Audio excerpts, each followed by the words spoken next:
அனைவருக்கும் வணக்கங்கள். இன்று பிப்ரவரி 27ஆம் தேதி வியாழக்கிழமை இந்து தமிழ் நாளிதழோட எக்ஸாம் பாயிண்ட் ஆஃப் வியூல பார்க்க போகிறோம்.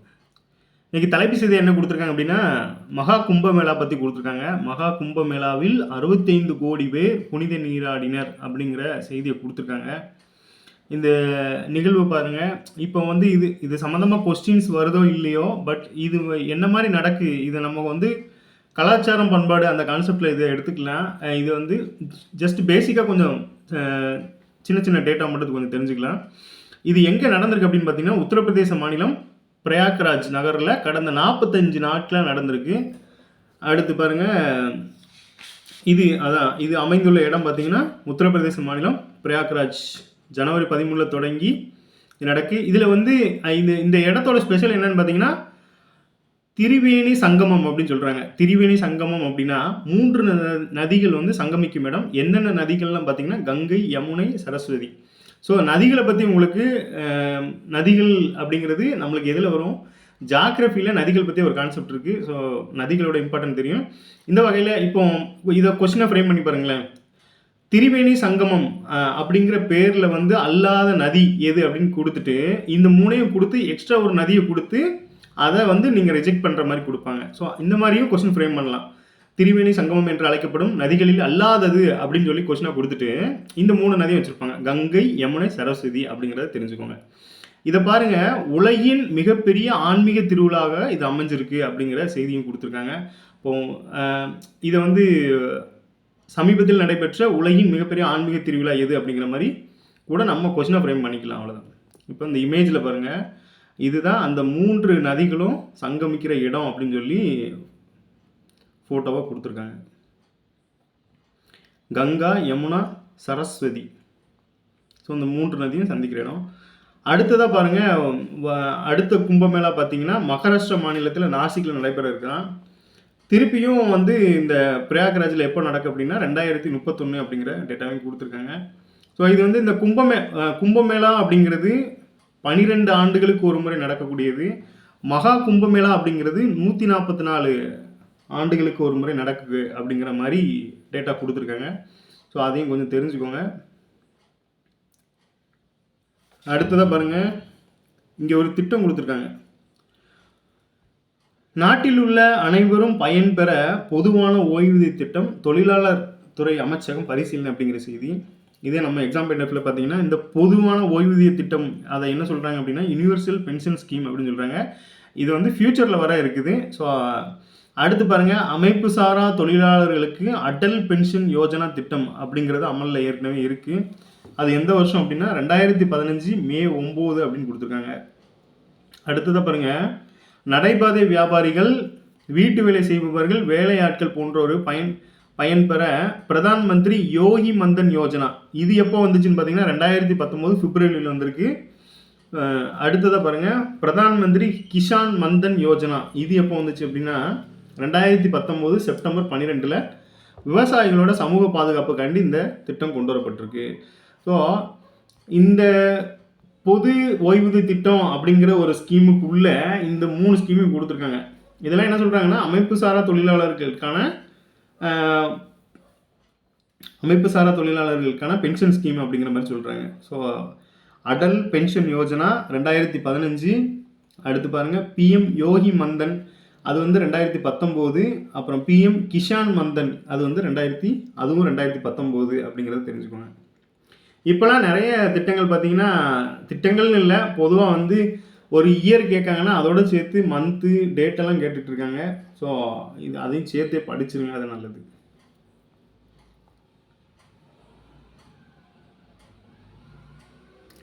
இந்த கிஷான் மந்தன்ங்கும் போது தான் ஒன்று ஞாபகம் வருது. லாஸ்ட்டாக நடந்த எக்ஸாம்பிள் என்ன கேட்டிருந்தாங்க அப்படின்னா 1998 கிஷான் கார்டுன்னு ஒன்று அறிமுகப்படுத்தியிருப்பாங்க. இதை வந்து எந்த வங்கி அறிமுகப்படுத்தினாங்க அப்படிங்கிறது கேட்டிருக்காங்க.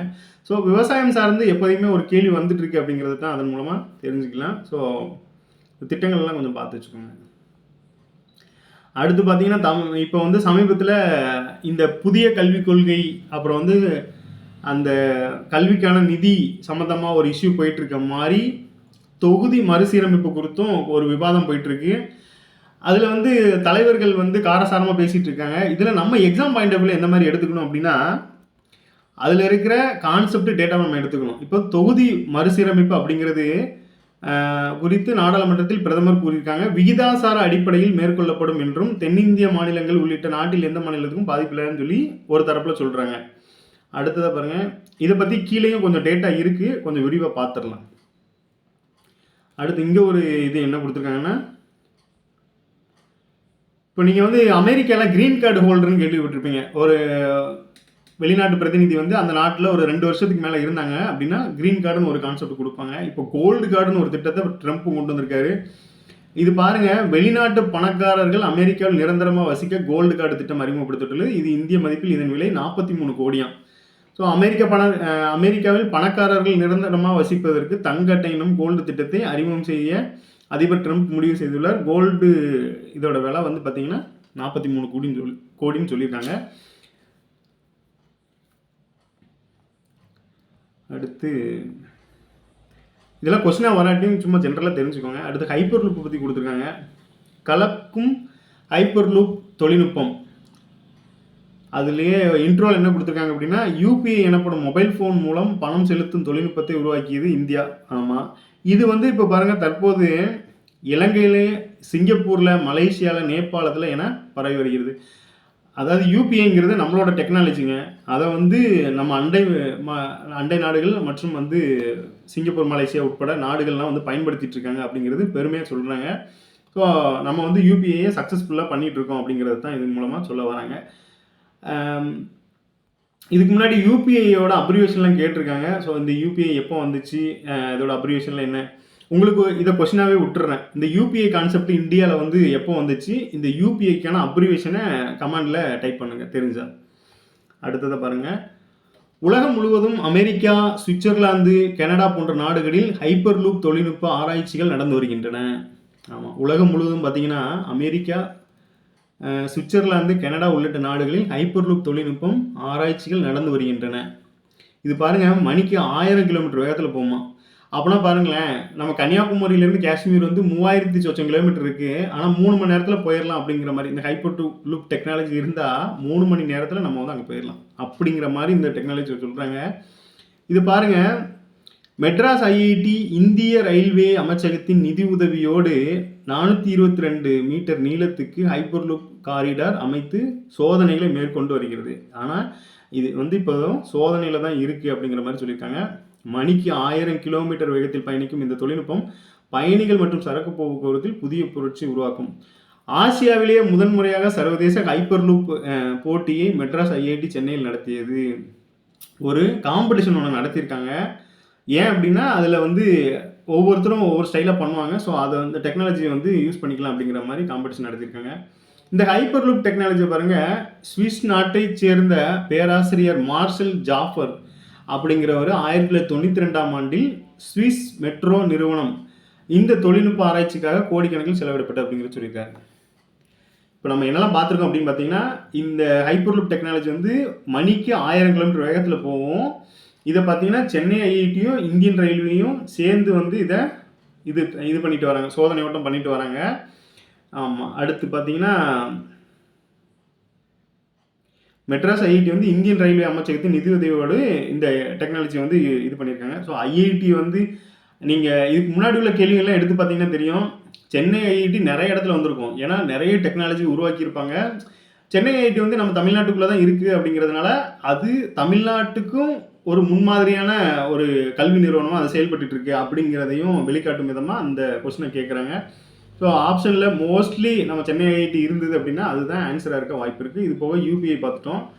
இதில் வந்து வெளிநாடுகளே வந்து இந்த டெக்னாலஜியில் இதாகிட்டு வரும்போது நம்ம வந்து ஏசியாவிலே ஃபஸ்ட் டைமாக அந்த இதை டெஸ்டிங் பண்ணியிருக்கோம் அப்படிங்கிறது தான் குறிப்பிடத்தக்கது. இதை முதல்ல யார் கண்டுபிடிச்சிருக்கா அப்படின்னு பார்த்தீங்கன்னா, இந்த hyperloop technology 1992 Marcel Jufer அப்படிங்கிறவர் சுவிஸ் நாட்டை சேர்ந்தவர் இந்த டெக்னாலஜி கண்டுபிடிச்சிருக்காரு அப்படிங்கிற செய்தி கொடுத்துருக்காங்க. ஸோ ஹைப்பர் லூப் பற்றி ஃபியூச்சர்லேயும் வரும். இப்போ நேற்று முந்தானாலேருந்து அந்த நியூஸ் வந்துட்டுருக்கு. ஸோ வரும் நாட்கள்லையும் அதை பற்றி பார்த்துடலாம்.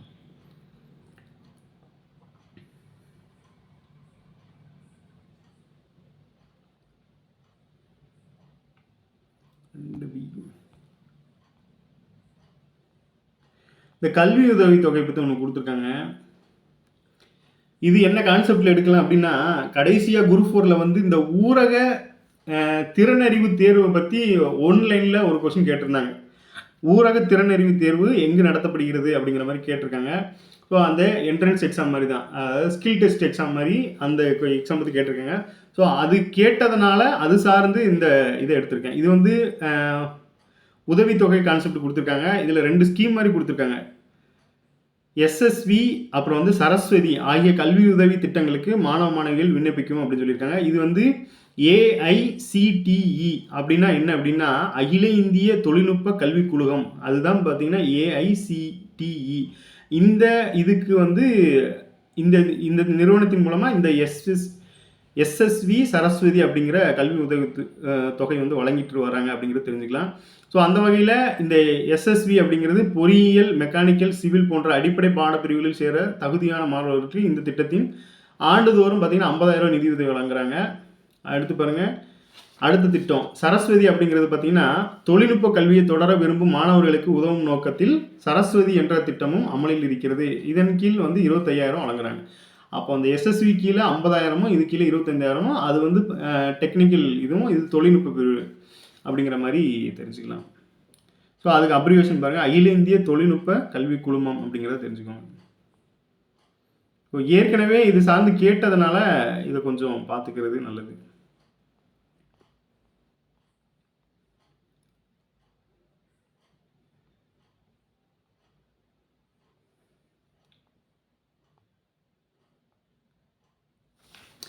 ஒரு அப்பாயின்மெண்ட்டு என்ன அப்படின்னு பார்த்தீங்கன்னா, உலக தமிழ் ஆராய்ச்சி நிறுவன தலைவராக பாலகிருஷ்ணன் அவர்கள் நியமனம். ஆமாம், இவங்க யார் அப்படின்னு பார்த்தீங்கன்னா புகழ்பெற்ற தமிழ் மொழி அறிஞர், ஆட்சிப்பணி வல்லுநர் ஆவார்.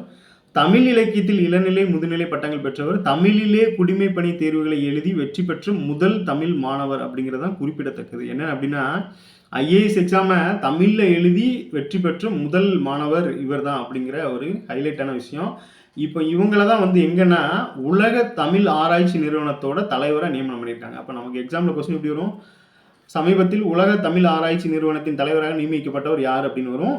இவங்க வந்து பாலகிருஷ்ணன் ஐஏஎஸ். இவங்க வந்து முதலாக இந்த தமிழ் மொழியில் ஐஏஎஸ் எழுதி பாஸ் பண்ணவங்க அப்படிங்கிறது குறிப்பிடத்தக்கது. இவங்க வந்து இது வரைக்கும் 15 நூல்கள் வரைக்கும் எழுதியிருக்காங்க. இவங்களோட ஆராய்ச்சிகள் பாருங்கள், திராவிட மொழி குடும்பத்தின் பரவல், சிந்து சமவெளி பண்பாடு, தொல் தமிழ் தொன்மங்கள், சங்க இலக்கியங்கள், திருக்குறள் குறித்த இவரது செயல்பாடும் பங்களிப்பும் உலக தமிழர்கள் பெரிதும் பாராட்டப்படுவது.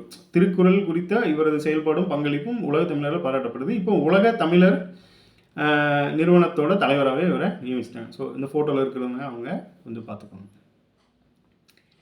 அடுத்து பாருங்கள், எல்காட்டு நிறுவனத்தின் ஐடி டவர் சோழிங்கநல்லூரில் விரைவில் திறக்கப்படும். இப்போ நமக்கு எப்படி கொஸ்டின் வரும் அப்படின்னா, இந்த எல்காட்டு, சிப்காட்டு, அப்புறம் வந்து டிட்கோ, இந்த மாதிரி இதெல்லாம் பார்த்தீங்கன்னா 10th ஜாகிரஃபியில் பின்னாடி இருக்கும். ஸோ இந்த எல்காட்டு எப்போ வந்துச்சு அப்படின்னு பார்த்தீங்கன்னா 1977 மார்ச் 21 வந்திருக்கு. இதுவும் ஸ்கூல் புக்கில் உள்ள டேட்டா தான், 10th ஜாகிரஃபியில் இருக்குது. ஸோ அந்த எல்காட்டு அப்படின்னா என்ன அப்படின்னா எலக்ட்ரானிக் கார்பரேஷன் ஆஃப் தமிழ்நாடு அப்படிங்கிறது தான் இதோட அப்ரிவேஷன். எலக்ட்ரானிக் தமிழ்நாடு அரசின் பொதுத்துறை நிறுவனமான தமிழ்நாடு மின்னணு நிறுவனம், எலக்ட்ரானிக் கார்பரேஷன் ஆஃப் தமிழ்நாடு அப்படிங்கிறது தான் இதோட அப்ரிவேஷன். ஸோ இது வந்து எப்போ வந்திருக்கு அப்படின்னா 1977 உருவாக்கியிருக்காங்க. அடுத்ததாக பாருங்கள்,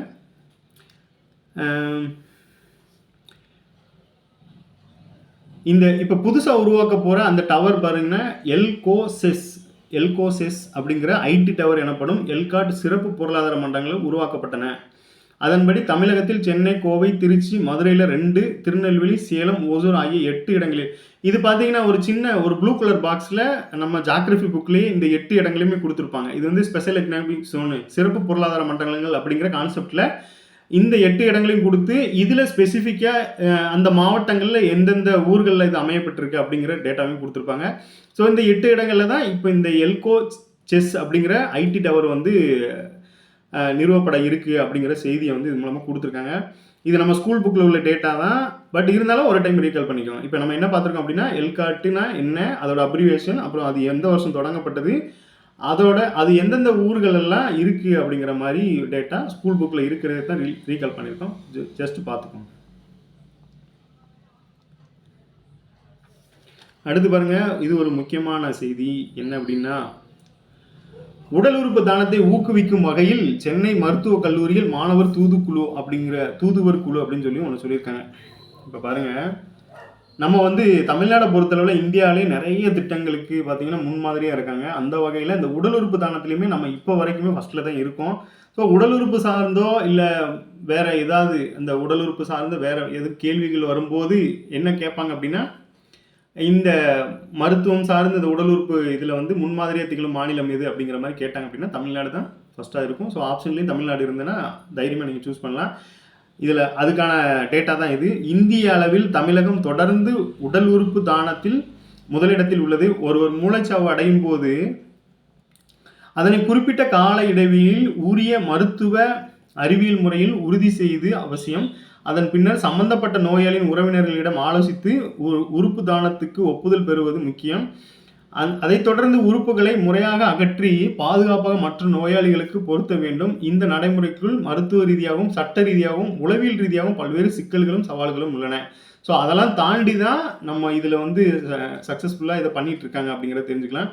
ஸோ நிறைய பிரபலங்கள் வந்து தங்களோட இறப்புக்கு பின்னர் அந்த உறுப்புகளை வந்து தானம் பண்ணுறதையும் இப்பயே வந்து இது பண்ணி கொடுத்துட்றாங்க. ஸோ அந்த மாதிரிலாம் இருக்குது. இந்த வகையில் தமிழ்நாடு வந்து இந்த உடல் உறுப்பு தானத்தில் வந்து இன்னமுமே முதலிடத்துல தான் இருக்காங்க அப்படிங்கிறத இந்த டேட்டா சொல்ல வருது.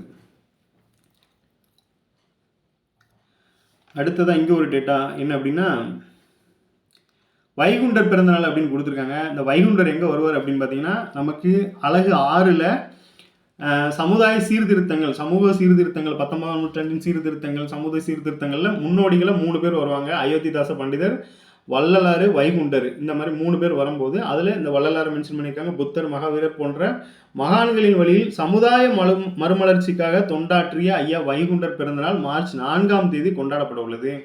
இந்த நிலைமையில் ஒரு சர்க்குலர் வந்திருக்கு. அதில் நமக்கு தேவையானதை மட்டும் பார்த்துக்கலாம். அப்போ மார்ச் 4ஆம் தேதி வந்து வைகுண்டரோட அவதார தினம்னு சொல்லுவாங்க. ஸோ பிறந்த நாளில் நம்ம கொண்டாடிட்டு இருக்காங்க. அடுத்ததான் இங்கே ஒரு நியூஸு. இதுவும் ஒரு தலைவர் பேசினது தான். இப்போ இந்த தலைவர்களோட ஸ்பீச்செலாம் பார்த்தீங்கன்னா அரசியல் இருக்கும், நமக்கான அந்த அரசியல் தேவையில்லை, அதில் உள்ள டேட்டா. அவங்க அந்த அரசியலை பேசும்போதே உள்ள நிறைய டேட்டாஸை வச்சு பேசுவாங்க. நம்ம அதை எக்ஸாம் பாயிண்ட் ஆஃப் வியூ எடுத்துக்கலாம். இப்போ இங்கே ஒரு தலைவர் பேசியிருக்காரு. என்ன அப்படின்னா, 1963 இந்திய மொழிக் கொள்கை சட்டம் நிறைவேற்றப்பட்டது. அப்போ இந்திய மொழிக் கொள்கை சட்டம் எப்போ நிறைவேற்றப்பட்டது அப்படின்னா 1963. 15 ஆண்டுகளுக்கு பிறகு இந்தி மட்டும் ஆட்சி மொழியாக இருக்கும் என்பதை மாற்றி ஆங்கிலமும் தொடர்ந்து ஆட்சி மொழியாக இருக்கும் என்று எழுதப்பட்டது.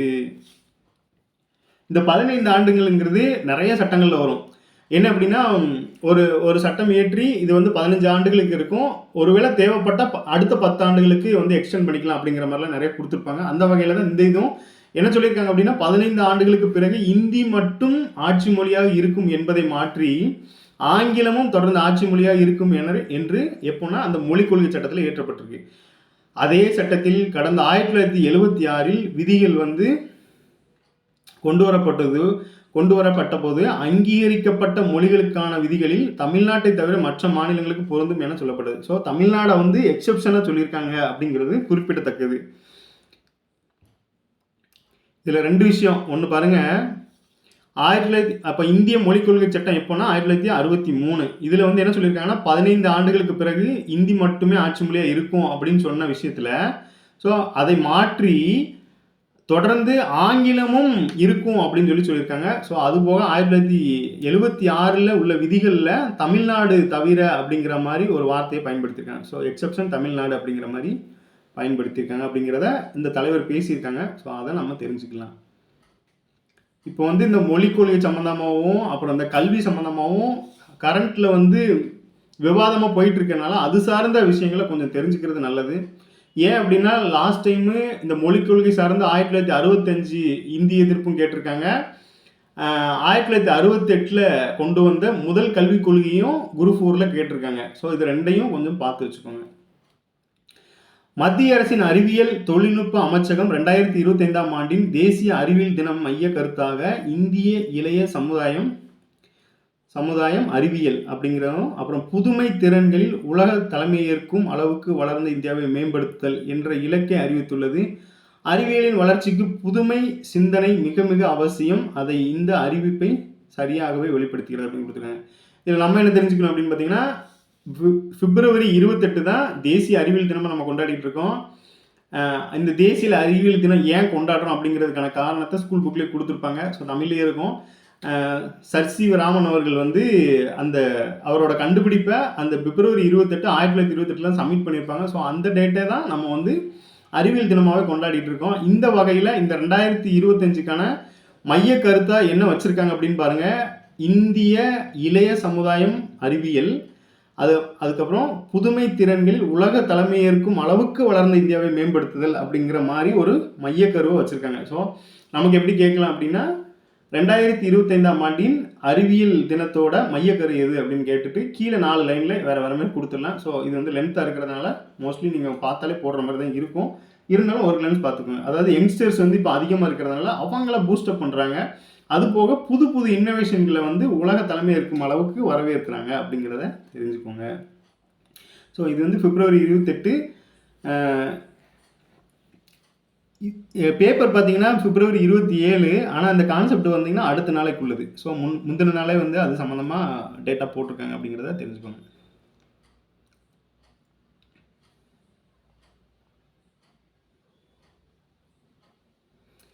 பொது அறிவில் இன்றைக்கி யுரேனியம் பற்றி கொடுத்துருக்காங்க. யுரேனியம்ங்கிறது என்னென்னா, யுரேனியம்ங்கிறது நம்ம அணு உலைகளில் பார்த்தீங்கன்னா யுரேனியம் 238 அப்படிங்கிறத பயன்படுத்துவாங்க. ஸோ அதை பயன்படுத்தி அணுக்கருவை வந்து கரண்ட் தயாரிக்காங்க அப்படிங்கிறத தெரிஞ்சுக்கலாம். ஸோ இதில் வந்து 1879 ஓட்டோ ஹான் வேதியியல் விஞ்ஞானி வந்து மெயின்டர் என்பவருடன் இணைந்து செயற்கையாக செயல்படும் யுரேனியம் ஐசோடோப்பை கண்டுபிடித்தார். 1938 பார்த்தீங்கன்னா யுரேனியம் அணுக்கரு பிளவை கண்டுபிடித்தார். ஸோ அந்த அணுக்கரு பிளவு மூலமாக தான் நம்ம வந்து கரண்ட் தயாரிச்சுட்டு இருக்கோம். இதனால் 1944 பார்த்தீங்கன்னா ஹானுக்கு வேதியியலுக்கான நோபல் பரிசு கிடைத்தது. இது அணுகுண்டை உருவாக்க நேரடியாக வழிவகுத்தது அப்படின்னு சொல்லியிருக்காங்க. ஸோ ஏற்கனவே பார்த்தீங்கன்னா நோபலும் இதே மாதிரி தான் ஒரு வெடிமருந்தை தயாரித்ததுனால தான் அவர் வந்து பின்னால் வெக்ஸ் ஆகி போய் ஒரு ட்ரஸ்ட் மாதிரி ஆரம்பித்து இந்த நோபல் பரிசு கொடுத்துட்ருக்காங்க. அதே மாதிரி இப்போ பாருங்கள், இதுலேயும் பார்த்தீங்கன்னா அணுகுண்டை உருவாக்குறதுக்கு இவரோட கண்டுபிடிப்பு, அதாவது யுரேனியம் அணுக்கருவி பிளவை கண்டுபிடிச்சிருக்காரு. ஸோ அதன் மூலமாக அணுக்கரு உண்டாக்குறத நேரடியாக வழிவகுத்துது அப்படின்னு சொல்லியிருக்காங்க. ஆனால் அணுக்கருங்கிறது நமக்கு சயின்ஸில் ஒரு டாப்பிக்காகவே இருக்கிறதுனால ஜஸ்ட் தெரிஞ்சுக்கோங்க. இங்கே ஒரு டாப்பிக்கு மக்களவை தொகுதி மறுசீரமைப்பு குறித்து இப்போ என்ன சொல்லியிருக்காங்க அப்படின்னா, விகிதாசார அடிப்படையில் மறுசீரமைப்பு தொகுதிகள் அமையும் போது தமிழகத்தில் ஒரு தொகுதி கூட குறையாது அப்படின்னு சொல்லியிருக்காங்க. அது போக 1971 மக்கள் தொகை கணக்கெடுப்பின் அடிப்படையில் தற்போது இருக்கும் நாடாளுமன்ற உறுப்பினர்கள் எண்ணிக்கையை அப்படியே உயர்த்த வேண்டும் அப்படின்னு சொல்லியிருக்காங்க. இப்போ நம்மளுக்கு இருக்குது பார்த்தீங்களா, அதாவது மக்களவைக்கு வந்து 39 சீட்டும் மாநிலங்களவைக்கு 18 சீட்டும் இருக்குது. இந்த டேட்டா எதன் அடிப்படையில் அப்படின்னு பார்த்தீங்கன்னா, இந்த 1971 மக்கள் தொகை கணக்கீடு அடிப்படையில் தான் இப்போ உள்ள இந்த எண்ணிக்கை இருக்குது அப்படிங்கிறத சொல்லியிருக்காங்க. அப்போ நம்மளுக்கு எப்படி கொஸ்டின் கேட்கலாம், தற்போது நடைமுறையில் உள்ள இப்போ இந்த மறுசீரமைப்பு சம்பந்தமாக விவாதங்கள் நிறைய போயிட்டு இருக்கு. அதனால அந்த தொகுதி மறுவரை அது சம்மந்தமான நம்ம புக்ஸில் இருக்க டேட்டாவோ இல்லை கொஞ்சம் வெளியிலேனாலும் சரி, நம்ம அந்த இன்ஃபர்மேட்டிவாக கொஞ்சம் டேட்டா கலெக்ட் பண்ணுறது நல்லது. இந்த வகையில் இது வந்து எனக்கு புதுசாக இருந்துச்சு. இந்த 1971 மக்கள் தொகை கணக்கெடுப்பு படி தான் தற்போது இருக்கிற இந்த எண்ணிக்கை வந்து இருக்குது. அந்த 39 + 18 அப்படிங்கிறது இருக்குது அப்படிங்கிறத தெரிஞ்சுக்கலாம். ஸோ அதை அப்படியே கொஸ்டினாக ஃப்ரேம் பண்ணி அந்த 1971 அப்படிங்கிறத மைண்டில் ஏற்றிக்கோங்க. இங்கேயும் அதே தான் பாருங்கள், ஒரே பேப்பரில் 4 இடத்துல அது சம்மந்தமாக இருக்குது. மத்திய அரசு மக்கள் தொகை அடிப்படையில் மக்களவை தொகுதி மறையறை பணிகளை தொடங்க உள்ளதாக அறிவித்துள்ளது. 2026 சொல்லியிருக்காங்க. ஸோ அது புள்ளி விவரம் பார்த்தீங்கன்னா, இப்போ இருக்கிற 553 சீட்டை வந்து 800 சீட்டாக உயர்த்தப்படலாம் அப்படின்னு எதிர்பார்க்கப்படுகிறது அப்படின்னு அதையும் சொல்லியிருக்காங்க. இந்த இருக்கு பாருங்க, மறுவரையில் தற்போது உள்ள 543 தொகுதிகள் 800 வரை உயரலாம். விகிதாச்சார அடிப்படையில் தான் மறுவரை இருக்கும் அப்படிங்கிற டேட்டா சொல்லியிருக்காங்க.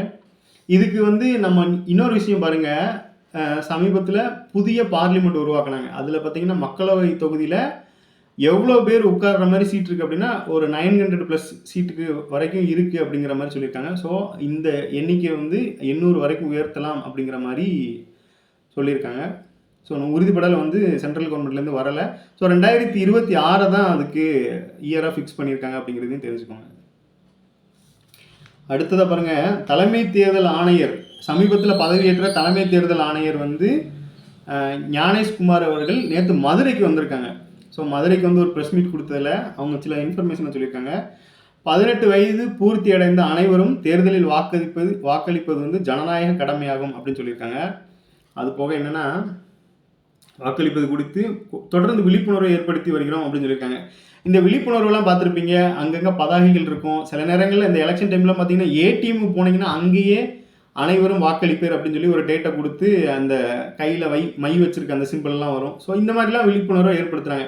இப்போ நமக்கு ஏன் தேர்தலை பற்றி நீங்கள் கேட்காங்கன்னு யோசிச்சு பார்த்தீங்க அப்படின்னா, நாளைக்கு நீங்கள் கவர்மெண்ட் ஜாப் போகிறீங்க, உங்களுக்கு எலெக்ஷன் டியூட்டி போடுவாங்க. ஸோ அது பற்றின பேசிக் இன்ஃபர்மேஷனாவது நீங்கள் தெரிஞ்சு வச்சுருக்கீங்களா அப்படிங்கிறதுக்கு தான் எப்பயுமே உங்களுக்கு வந்து தேர்தல் சம்மந்தமாக ஒரு கேள்வி வந்துக்கிட்டே இருக்குது. ஸோ நீங்களும் அதை புரிஞ்சு அதுக்கேற்றாப்புல படிச்சுக்கோங்க. இதில் பாருங்கள், இதில் ஒரு இன்ஃபர்மேஷன் என்ன அப்படின்னா, தமிழக தேர்தல் அதிகாரி அர்ச்சனா பட்நாயக் இருக்காங்க. தமிழ்நாட்டில் பார்த்தீங்கன்னா 2 விதமான ஹெட் இருப்பாங்க. ஒன்று வந்து தமிழக தலைமை தேர்தல் அதிகாரி, இன்னொன்று வந்து தமிழக தேர்தல் ஆணையர் அப்படின்னு ஒரு கான்செப்ட். இப்போ இவங்க 2 பேருக்கு என்ன வித்தியாசம் அப்படின்னு பார்த்தீங்கன்னா, ஒரு இங்கிலீஷில் பாருங்கள் எலெக்ஷன் ஆஃபீஸர்னு இருப்பாங்க, இன்னொருத்தர் வந்து எலெக்ஷன் கமிஷனர் இருப்பாங்க. அப்போ எலெக்ஷன் ஆஃபீஸர் யார் அப்படின்னு பார்த்தீங்கன்னா, ஸ்டேட்டை பொறுத்தளவில், அதாவது மாநிலத்தை பொறுத்தளவில் எலெக்ஷன் ஆஃபீஸர் யார் அப்படின்னா, இந்த எம்பி எம்எல்ஏ அந்த அவங்களோட எலெக்ஷன் நடத்துகிறவங்க தான் இந்த எலெக்ஷன் ஆஃபீஸர். அவங்க தான் பார்த்தீங்கன்னா இந்த அர்ச்சனா பண்ணுறாங்க. இந்த ஃபோட்டோவில் கூட இருப்பாங்கன்னு நினைக்கிறேன். அப்புறம் தமிழக தலைமை தேர்தல் ஆணையர் யார் அப்படின்னு பார்த்தீங்கன்னா, ஜோதி நிர்மலா சாமி அப்படிங்கிறவங்க தான் தலைமை தேர்தல் ஆணையராக இருக்காங்க. ஸோ அந்த ஆணையரை பொறுத்தளவில் அவங்க என்ன பண்ணுவாங்க அப்படின்னா, இந்த உள்ளாட்சி தேர்தலெல்லாம் நடத்துவாங்க. மாநகராட்சி, அப்புறம் வந்து பேரூராட்சி, இந்த உள்ளாட்சி தேர்தலெல்லாம் நடத்துறது யாருன்னு பார்த்தீங்கன்னா இந்த ஆணையர் அவர்கள். ஸோ 2 விதமான அதிகாரிகள் இருக்காங்க. ஒன்று வந்து தலைமை தேர்தல் அதிகாரி, இன்னொன்று வந்து தலைமை தேர்தல் ஆணையர். ஸோ தேர்தல் அதிகாரி யார் அப்படின்னு பார்த்தீங்கன்னா அர்ச்சனா பட்நாயக். இவங்களோட வேலை என்ன அப்படின்னா, எம்பி எம்எல்ஏவோட எலெக்ஷனை நடத்துறது. இங்கே தேர்தல் ஆணையர் பார்த்தீங்கன்னா ஜோதி நிர்மலா சாமி அப்படிங்கிறவங்க. இவங்களோட வேலை என்ன அப்படின்னு பார்த்தீங்கன்னா உள்ளாட்சி தேர்தல்கள் நடத்துறது அப்படிங்கிறத. ஸோ 2 விதமாக இருக்குது. ஸோ கன்ஃபியூஸ் ஆகிடக்கூடாது அப்படிங்கிறதுக்காக தான் மெதுவாக சொல்லிகிட்டு இருக்கேன். இதையும் நோட் பண்ணிக்கோங்க.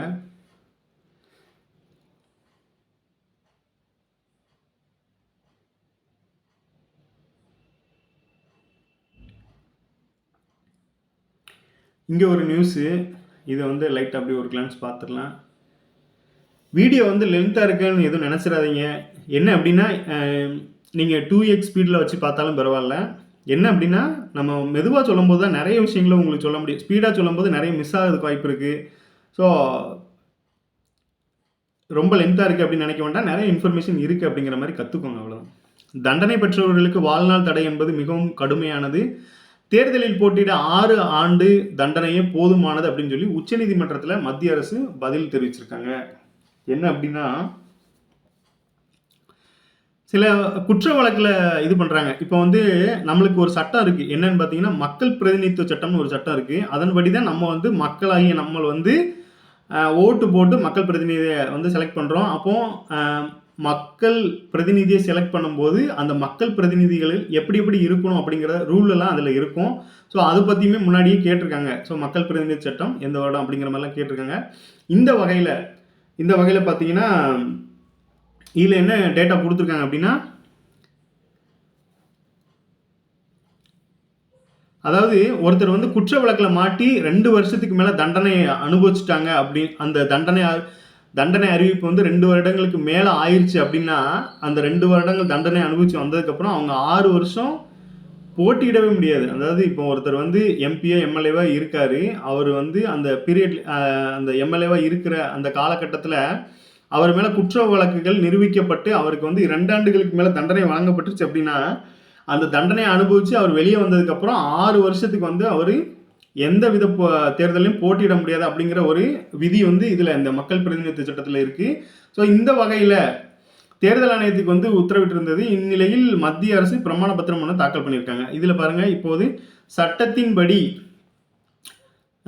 இப்போது உள்ள சட்டத்தின்படி குற்றவியல் வழக்கில் தண்டனை பெற்ற அரசியல்வாதிகள் தண்டனை காலம் முடிந்த பிறகு 6 ஆண்டுகளுக்கு தேர்தலில் போட்டியிட முடியாது. அப்போ தண்டனை காலம் அப்படிங்கிறது குறைஞ்சது 2 வருஷத்துக்கு மேலே இருக்கணும். அதிகபட்சம் அவங்க எப்போ இருந்தாலும் அந்த தண்டனை காலம் முடிஞ்சதுக்கப்புறம் 6 வருஷம் போட்டியிட முடியாது அப்படின்னு சொல்லியிருக்காங்க. இதில் என்ன கொடுத்துருக்காங்க அப்படின்னா, உச்சநீதிமன்றம் கடந்த 2013ஆம் ஆண்டு வழங்கிய தீர்ப்பின்படி குற்றவியல் வழக்கில் 2 ஆண்டுகள் சிறை தண்டனை விதிக்கப்படும் எம்பி எம்எல்ஏக்களுக்கு உடனே தகுதி நீக்கம் செய்யப்படுவாங்க. இதுதான் முக்கியமானது. இது வந்து அந்த தீர்ப்புலையும் சொல்லியிருக்காங்க, அந்த மக்கள் பிரதிநிதித்துவ சட்டத்திலையும் இருக்கும். ஸோ 6 ஆண்டுகளுக்கு தேர்தல் போட்டியிட முடியாது. இது சமீபத்தில் யாருக்கு நடந்துச்சு அப்படின்னு பார்த்தீங்கன்னா, காங்கிரஸ் தலைவர் முன்னாள் காங்கிரஸ் தலைவரான ராகுல் காந்தி அவர்களுக்கு வந்து இந்த மாதிரி ஒரு கேஸில், அதாவது இந்த குஜராத்தில் உள்ள அந்த மோடி சமூகத்தை வந்து எதிர்த்து சமூகத்தை இதாக பேசிட்டாங்க அப்படின்னு சொல்லி அந்த ஸ்டேட்டோட கோர்ட்டு வந்து அவருக்கு வந்து தண்டனை வழங்கிட்டாங்க. ஸோ 2 வருஷத்துக்கு மேலே தண்டனை வழங்கினதுனால உடனே அவங்க வந்து நீக்கப்பட்டு திருப்பி வந்து பின்னால் அவங்க உச்சநீதிமன்றம் போய் அந்த கேஸை அடிச்சிட்டாங்க. ஸோ அதுக்கப்புறம் அவங்க பதவி வந்து திருப்பி கிடச்சிருச்சு. ஸோ இந்த வகையில் இந்த கான்செப்டும் அதே மாதிரி தான். என்ன அப்படி சொல்கிறாங்கன்னா, அந்த தண்டனை அறிவிச்சது. ஸோ இதை வந்து அவங்க ஃபேஸ் பண்ணி அதை ரெக்கவர் பண்ணிட்டாங்க அப்படிங்கிறது தான் உண்மை.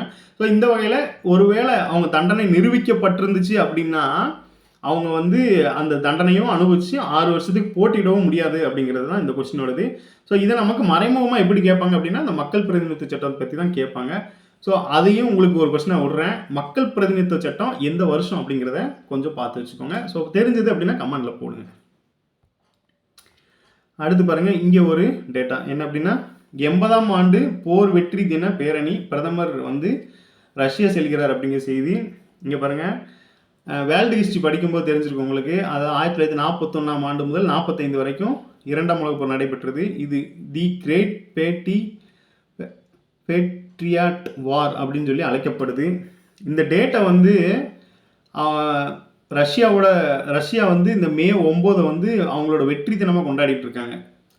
ஆமாம், இதை வந்து இப்போ மாஸ்கோவில் வந்து இது 80வது ஆண்டாக செலிப்ரேட் பண்ணும்போது இதில் நம்ம பிரதமரை கூப்பிட்டுருக்காங்க. பிரதமர் பாருங்கள், பிரிக்ஸ் உச்சி மாநாட்டில் பங்கேற்க பிரதமர் மோடி கடந்த ஆண்டு அக்டோபர் மாதம் ரஷ்யா சென்றார். கடந்த ஆண்டு அப்போ போன வருஷத்தில், அதாவது அப்போ போன வருஷம்னா 2024 பிரிக்ஸ் மாநாடு எங்கே நடந்திருக்கு அப்படின்னா ரஷ்யாவில் நடந்திருக்கு அப்படிங்கிறத இந்த டேட்டா மூலம் நம்ம உறுதி பண்ணிக்கலாம். அப்போ பிரிக்ஸ் உச்சி மாநாட்டில் பங்கேற்க பிரதமர் வந்து கடந்த ஆண்டு அக்டோபர் மாதம் ரஷ்யாவை சென்றார் அப்படிங்கிற செய்தி கொடுத்துருக்காங்க. ஸோ அதுக்கப்புறமா இப்போ தான் போகிறாங்க அப்படிங்கிறத இதன் மூலமாக சொல்லுவாங்க. இந்த மே 9 அப்படிங்கிறது 2ஆம் உலகப் போரில் ரஷ்யா வந்து அவங்களோட வெற்றி தினமாக இதை கொண்டாடிட்டு இருக்காங்க அப்படிங்கிறத தெரிஞ்சுக்கலாம். இப்போ இந்த டேட்டாலாம் வந்து நம்மளுக்கு வந்து நேரடியாக கேட்பாங்களான்னு தெரியாது. பட் இதன் மூலமாக நடந்த விஷயங்கள் வந்து நம்மளுக்கு கொஸ்டினாக கேட்டுட்ருக்காங்க. எக்ஸாம்பிளுக்கு பாருங்கள், 45ல் போர் முடியுது. 45க்கு அப்புறம் ஐநா உருவாக்கப்படுது, மனித உரிமை ஆணையம் உருவாக்கப்படுது. ஆனால் இந்த ஐநா மனித உரிமை ஆணையம் பற்றிலாம் நம்ம கேள்விகள் வந்துட்டுருக்கு. அது எப்படி உருவாச்சு? இந்த போர் நடந்தது மூலமாக இனிமேல் இது மாதிரி சம்பவங்கள் நடக்கக்கூடாது, அனைவரும் ஒற்றுமையாக இருக்கணும், அனைவரோட நலனும் முக்கியமானது அப்படிங்கிற கான்செப்டில் தான் அதெல்லாம் உருவாச்சு. அப்போ அந்த போர் வந்து நம்மளுக்கு கொஸ்டினாக வராட்டியும் அந்த போரின் மூலமாக உருவான நிறுவனங்கள் பற்றி நம்மளுக்கு கேள்விகள் வருதில்ல. ஸோ அது சம்மந்தமாக நம்ம தெரிஞ்சுக்கிறது நல்லது.